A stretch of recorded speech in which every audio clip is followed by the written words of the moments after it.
Hey guys, Brian Barrera here again. There's not going to be a fourth video. It's the third video. Will be over after this. But I was talking about Trevor Lawrence and how I'm embarrassed to be a Jaguar fan, but I'm still a diehard Jags fan.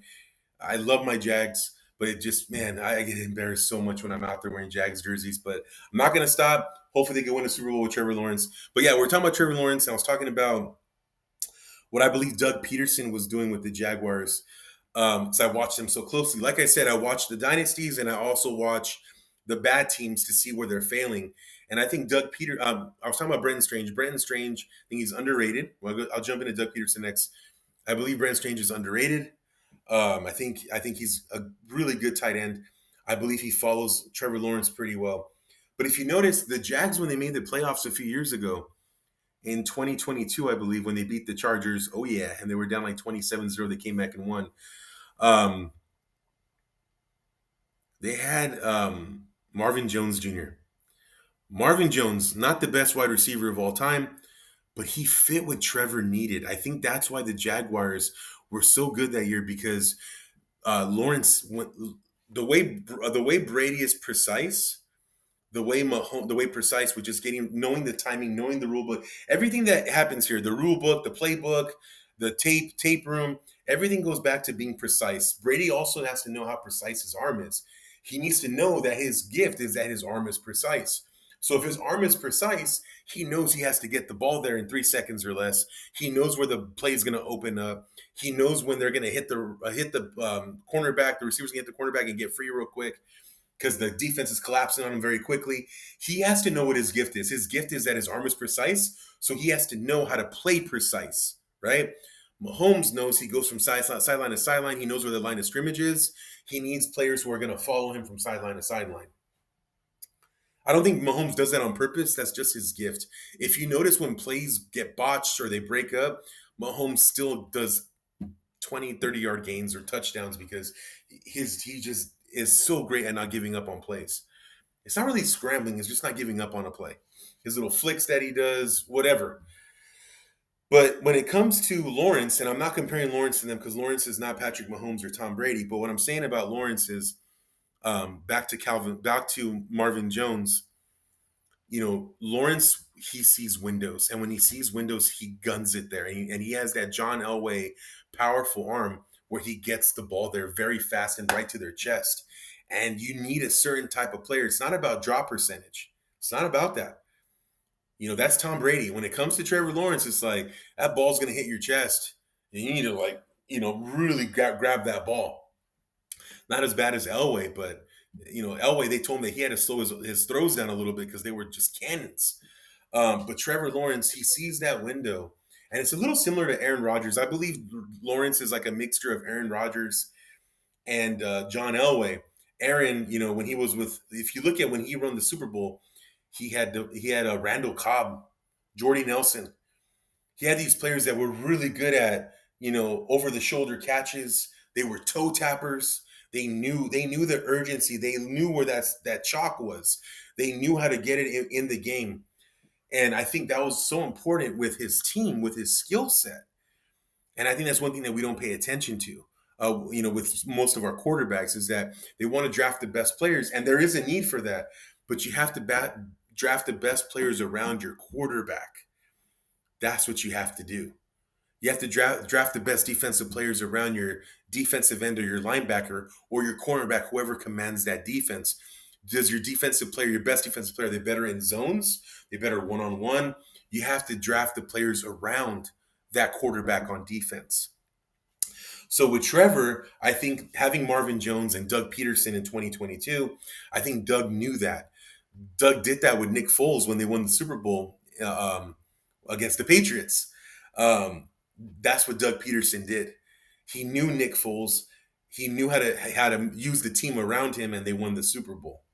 Carson Wentz had a hell of a year till he got hurt. But that's what great coaches do. They build a system around your best players. So Doug Peterson, okay, Brian, why did Doug Peterson suck after the first year they made the playoffs in 2022? Why was there a decline every year in 2023 and 2024? Well, once again, I know Press Taylor is a person, and I don't want to be offensive or anything.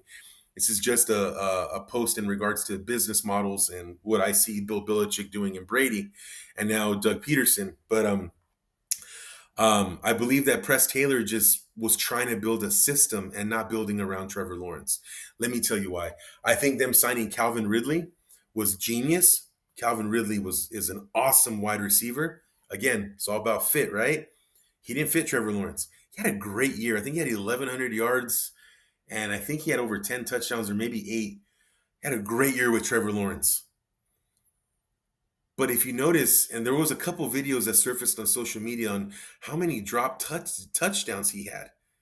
That's what made Marvin Jones so great. Marvin Jones is not Calvin Ridley. Marvin Jones is not on the same level as Calvin Ridley. Calvin Ridley is one of the best wide receivers in the NFL.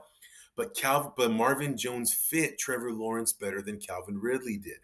And even though Calvin Ridley had an amazing year, just like Randy Moss had his best years with Tom Brady, the Jags didn't have a winning record with him, and the Patriots didn't win a Super Bowl with him because those players didn't fit the type of players that Lawrence and Brady and Mahomes need. The way Brady needs people who match his skill set, the way Mahomes needs it, and the Lawrence needs it. Lawrence, I believe, was very successful in the red zone with players like Marvin Jones because Marvin Jones was a toe tapper. He was an over the shoulder catcher. That's what he was good at. And Trevor Lawrence knew, just like with Evan Ingram, Christian Kirk, he knew when these players would catch those balls. He knew he knew that he could throw it a certain way and they were going to catch it because that was their skill set. I believe that's why Doug Peterson did what he did, but Press Taylor didn't. After Doug Peterson gave up play calling and gave it to Press Taylor started running a lot more. There was times when the Jags were down 10, 13 points, and he's still running the ball first, second, and third down because he was trying to trust the system. And when they keep saying things like the playbook opens up after you keep running it, the playbook opens up or the field opens up, right? Don't give up. Don't give up on your game plan. I totally get that. But if the game plan is not working, the adjustments need to be made. I'm not saying get rid of your entire game plan, but just at least know that it's not working and just make some adjustments. And then maybe later on down the line, then it'll open up when you can start doing the plays that you want to make. Once again, it's not the NCAA. It's not a system. It's a player system. It's a system built around the players. And Calvin Ridley, though he's an amazing wide receiver, he wasn't Marvin Jones for Trevor Lawrence. Now you guys probably like, I can't believe in the comments I can hear you. I can't believe this guy's comparing Marvin Jones to Calvin Ridley. I'm not comparing them. I'm just saying that Marvin Jones Jr., his skill set fit Trevor Lawrence better than what Calvin Ridley did. Then your comments are going to say, are you kidding me? Calvin Ridley had 1,100 yards and 8 touchdowns. Did the Jaguars win? No, they did not. They were not winning games. And if you look at Calvin Ridley now playing for the Tennessee Titans with a young quarterback, he's probably going to get 1,100 yards again, but they're not going to win. That's not Ridley's fault. I'm just saying that you have to build the system around the strengths of the quarterback. I think this year, what the Jaguars have done, Brian Thomas Jr., he's a toe tapper. He's an over-the-shoulder guy. Brian Jones Jr. is like Calvin Ridley plus Marvin Jones Jr. I think Lawrence is going to have a great year. He only played 10 games last year, did great with Brian Thomas Jr. This year's going to be even better. Brenton Strange, I see something in him. I went over in the last series where the tight end has to follow the QB. I think Brenton Strange has it in him. I think Evan Ingram had it in him. That's why the Jags were open to getting rid of Ingram because they had a cheaper player in Brenton Strange. I think the running back approach is going to be incredible. I think you're going to have really good options with, I think Tutin's very fast. Ting Bixby's a plotter. He's a LeGarrette Blount. And Etienne, man, great third down back, great pass catching back, great blocker.